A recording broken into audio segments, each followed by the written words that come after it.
بستر پہ پہنچ، آپ میرے بستر پہ سو جائیے، میری جان کو خطرہ، میں جا رہا ہوں، آپ میرے بستر پہ سو جائیے۔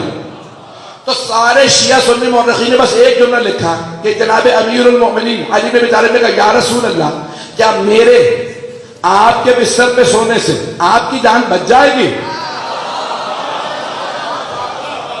اب سمجھ میں آیا رسول خدا نے کسی اور سے کیوں نہیں کہا کہ میرے بستر پہ سو جاؤ، میری جان کو خطرہ ہے، میرے بستر پہ سو جاؤ۔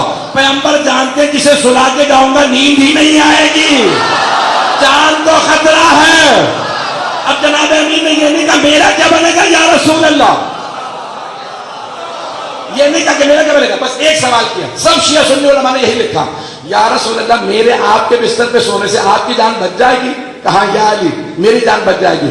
تو علماء اہل سنت و شیعہ سب کہتے ہیں تاریخ اسلام میں پہلا سجدہ شکر شب ہجرت بیت رسالت میں علی ابن ابی طالب بجا لائے، فوراً سجدے میں گرے، کہا پروردگارہ تیرا شکر ہے تو نے مجھے اس لائق بنایا، میں تیرے رسول کی جان بچا رہا۔ تو جناب امیر نے کہا یا رسول اللہ کیا میرے آپ کے بستر پہ سونے سے آپ کی جان بچ جائے گی؟ پیغمبر نے فرمایا ہاں یا علی آپ میرے بستر پہ سو جائیں گے تو میری جان بچ جائے گی۔ جناب امیر سجدہ شکر بجا لاتے ہیں اور فوراً جس طرح پیغمبر ابا پورے بدن کو ڈھانپ کے سوتے تھے، سر سے لے کے پاؤں تک بدن ڈھانپ کے سوتے تھے، سارے کے سارے مورخین نے لکھا پیغمبر پورا بدن ڈھانپ کے سوتے تھے، کروٹ کبھی نہیں لیتے تھے، بالکل سیدھے لیٹتے تھے، پورا بدن ڈھانپ کے، سر سے لے کے پاؤں تک۔ کالے رنگ کی ابا لیتے تھے، کالے رنگ کی ابا لیتے، پورا بدن ڈھانپ لیتے۔ اب نہ کہنا شیعو تم کالا لباس پہنتے ہو، کالا لباس بدعت نہیں سنت ہے۔ پہنچتے رہیں گے چلے گا۔ تو پیغمبر نے یہ لکھا کہ پورا بدن ڈھانپ کے سوتے تھے، سر سے لے کے پاؤں تک پورا بدن ڈھانپ کے سوتے، اور پھر بھی جب بھی کوئی گزرتا تو صرف دیکھ کے اشارہ کر کے کہہ دیتا تھا۔ جب سب کے سب صحابہ موجود ہوتے نا تو سب دیکھ کے کہتے یہ رسول خدا سو رہے ہیں، میں نے اسے اشارہ کیا تھا، سب دیکھ کے کہتے یہ رسول خدا سو رہے ہیں۔ کہا کیسے پتا؟ کہ ان کے بدن سے نور چھن چھن کے نکلتا، نہیں پہنچا سکا، ان کے بدن سے نور چھن چھن کے نکلتا۔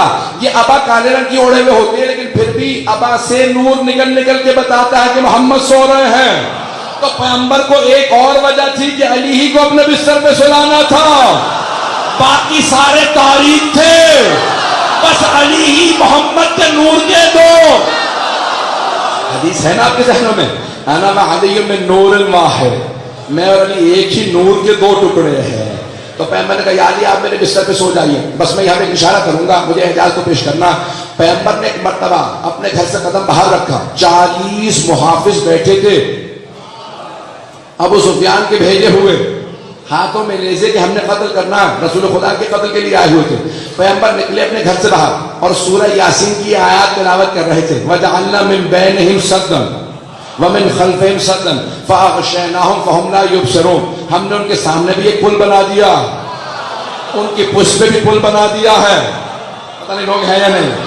وَجَعَلْنَا مِن بَيْنِهِمْ سَدًّا فَأَغْشَيْنَاهُمْ فَهُمْ لَا يُبْصِرُونَ، اور ہم نے ان کی آنکھوں کو اندھا کر دیا، انہیں کچھ نظر نہیں آتا۔ پیغمبر سے کہا بس یہ آیت پڑھیں، خاک اڑا دیجئے اور آپ گزر جائیں گے۔ عزیزان گرامی، تمام کے تمام علماء کہتے ہیں جب بھی آپ کسی مشکل میں ہو اس آیت کی تلاوت کیجئے، قرآن زندہ معجزہ ہے، اس زمانے میں بھی اس زمانے میں بھی، آج بھی کام آئے گی۔ تو آیت نمبر 9 ہے سورہ یاسین کی، قرآن کا زندہ معجزہ۔ عزیزان گرامی، پیغمبر شب ہجرت گزر گئے، جناب امیر پیغمبر کے بستر پہ سو رہے ہیں۔ واقعے کو مکمل کر دوں، پیغمبر ایک مرتبہ نکلے، راستے کے اندر آپ کو معلوم ہے کہ کیا کچھ ہوا، یہاں جناب امیر بستر رسالت پہ سو رہے ہیں۔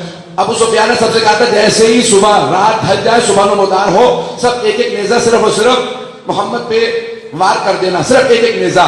ایک مرتبہ ایک نے کہا سب آہستہ آہستہ اندر آ جاؤ، سارے کے سارے رسول خدا کے گھر میں داخل ہوئے۔ ایک مرتبہ ایک نے کہا میں چادر کھینچوں گا، سب کے سب نیزے مار دینا۔ اگر کوئی سن رہا ہو کہ یہاں اتنے لوگ موجود ہیں، بڑے بڑوں کو خطرے میں نیند نہیں آتی، اور وہ علی جنہیں سونے کی عادت نہ ہو، 1000 رکعت کی عادت ہو، لوگ ہے یا نہیں۔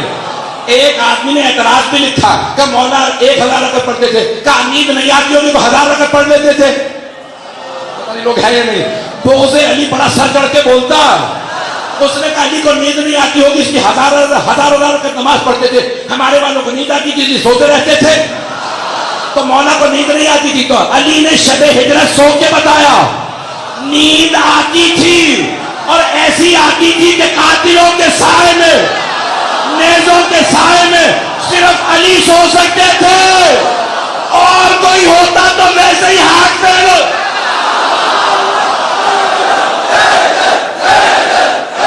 ذرا تو نہیں گزر رہا کسی کو؟ مجمع ہے میرے ساتھ؟ سارے کے سارے افراد ہیں؟ گرامی جناب امیر پوری رات سوتے رہے، بڑے سکون سے سوتے رہے، جیسے 1000 رکعت کی عادت ہو۔ وہ سب کی چیمی گوئیاں سن رہے ہیں، باتیں کر رہے ہیں لوگ، ہاتھوں میں نیزیں، ایک نے چادر کھینچی تاکہ نیزے چلا دو، جیسے نیزے چلنے لگے ایک نے کہا رک جاؤ، یہ محمد نہیں علی ہیں، نہیں پہنچا سکا۔ عزیزان گرامی وہ دیکھنے والے شیعہ نہیں تھے، رافضی نہیں تھے، ابو سفیان کے بھیجے ہوئے تھے۔ پوری رات دیکھتے رہے اور بار بار کہتے رہے ابھی محمد سو رہے ہیں، ابھی محمد سو رہے ہیں۔ بھائی انہیں 19-20 کا فرق پتہ نہیں چلا، یہ نہیں کہا اس کا نور زیادہ تھا اس کا نور کم ہے، اس کا قد بڑا تھا اس کا چھوٹا ہے۔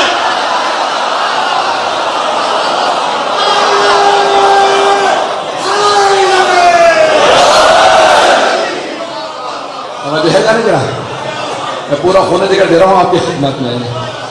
وہ ابو سفیان کے بھیجے میں پوری رات دیکھتے رہے اور کہتے رہے کہ محمد ابھی سو رہے ہیں۔ اب جیسے ہی نیزے چلنے لگے، چادر کھینچی تو ایک نے کہا رک جاؤ، یہ محمد نہیں علی ہے۔ ان میں سے ایک نے کہا یا علی محمد کہاں؟ میں کہتا ہوں سوائے حیدر کرار کے کوئی اتنے اطمینان سے جواب نہیں دے سکتا۔ ایک مرتبہ جناب امیر نے سر اٹھایا، کہا چادر واپس کرو۔ مولا نہتے تھے، پتہ نہیں پہنچا پا رہے ہیں، مولا نہتے تھے، نہ تلوار پاس ہے نہ نیزہ پاس ہے۔ ایک مرتبہ کا چادر واپس کرو، ان میں بھی ہمت نہیں تھی۔ میں کہتا ہوں آنکھوں ہی آنکھوں میں کہا ہوگا ارے یہ سرخ آنکھوں والا ہے، چادر دے دو، کہ چادر واپس کرو۔ کہ یعنی اتنا تو بتا دو محمد کہاں ہے؟ کہ میرے پاس امانت رکھوا کے گئے تھے۔ اور فرما رہے ہیں کہ میرے پاس امانت رکھوا کے گئے تھے۔ ایک مرتبہ ان سب کو پتا تھا یہ علی ہے، چادر دی جناب امیر دوبارہ، کیوں؟ اللہ کا حکم یہی تھا کہ یا علی آپ کو سونا ہے، فوراً دوبارہ اسی بستر پہ ہیں۔ اب رسول خدا ایک بات کہہ گئے تھے، اعجاز قرآن پیش کر رہا ہوں کہ اعجاز قرآن صامت میں بھی ہونا چاہیے، ناطق میں بھی ہونا چاہیے۔ تو پیغمبر اسلام نے کہا یا علی آپ بعد میں آ جائیے گا، میری جو لوگوں نے امانات میرے پاس رکھوائی ہے نا، پورا کا پورا گھر بھرا ہوا امانات سے، وہ لوٹا کے آئیے گا۔ خدا کی قسم، مصطفیٰ کی قسم، مرتضیٰ کی قسم، قرآن ناطق کی قسم، مولا کے شب ہجرت بستر رسالت پہ سونے کی قسم، مولا نے نہیں کہا یا رسول اللہ پورا گھر بھرا ہوا ہے، بتا دو دیں کون سی امانت کس کی ہے؟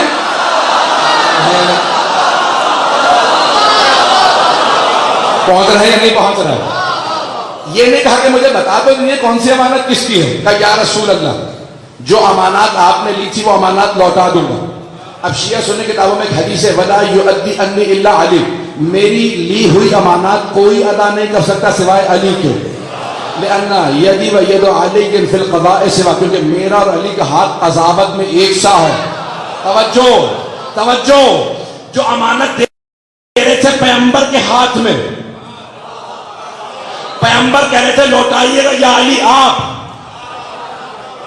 امانت کی پیغمبر کے ہاتھ میں، مولا نے کہا لوٹاؤں گا میں۔ عزیزان گرامی سارے مورخین نے جملہ لکھا کہ جیسے ہی صبح نمودار ہوئی سارے مکے والے آنے لگے، کہا سنا محمد ہجرت کر گئے؟ مولا نے کہا کہ ہماری امانتوں کا کیا ہوا؟ کہ گھر بھرا ہے۔ کہا آپ تم ایک قطار میں کھڑے ہو جاؤ میں امانتیں لوٹاؤں گا۔ مولا چہرہ دیکھتے امانت لوٹا دیتے۔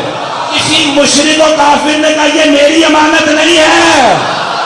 بھائی مولا چہرہ دیکھ کے جانتے ہیں، ارے جو چہرہ دیکھ کے امانت لوٹانا جانتا ہو کیا وہ چہرہ دیکھ کے شفاعت نہیں کرنا جانتا؟